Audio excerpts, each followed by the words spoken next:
Hi viewers, welcome to this video lecture series number 3, and this is going to be the introduction about the gear trains. In the previous video lectures, we have seen the basics and the basic terminologies and the types of the gears, and gear trains are the rearrangement of the gears which are used for the transmission of power and the motion and the change of the direction of the shafts, and there is a very distinct relation between gears and gear trains. When the gears are arranged in a different manner, they can be called as a gear train.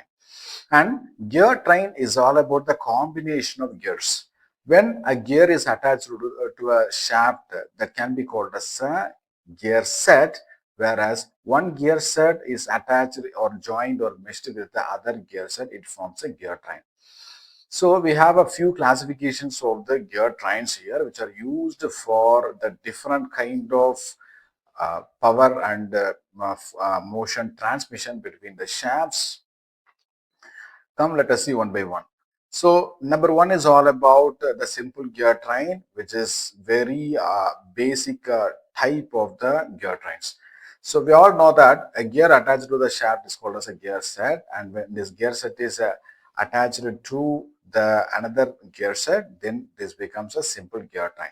See, for example, in the first picture, you can see there is going to be the arrangement of the gear over a shaft here, and the gear type of the gear attached to the shaft is called as the bevel gear, spur gear, and another set of spur gear attached over a shaft is again meshed with the first set of a gear.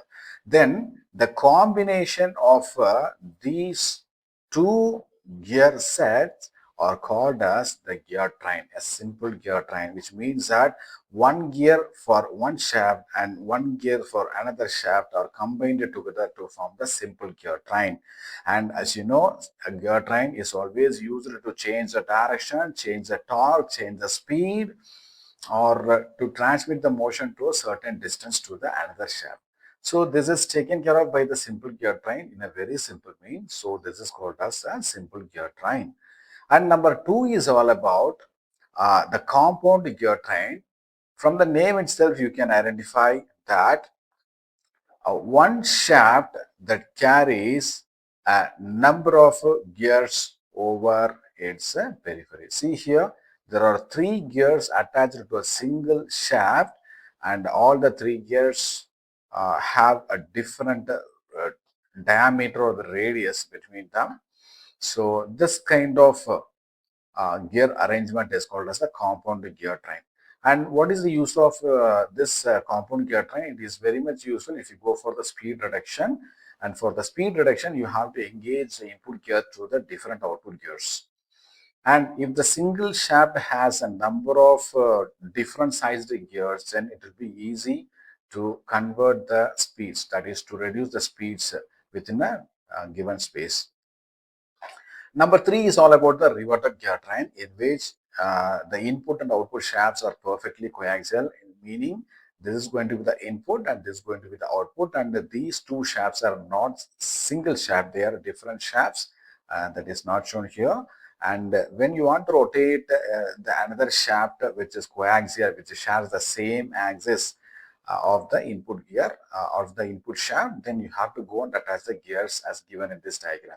So when the rotation is given to the input gear, it is transmitted to the next gear, and the rotation from the second gear is transmitted to the second shaft, that is the output shaft.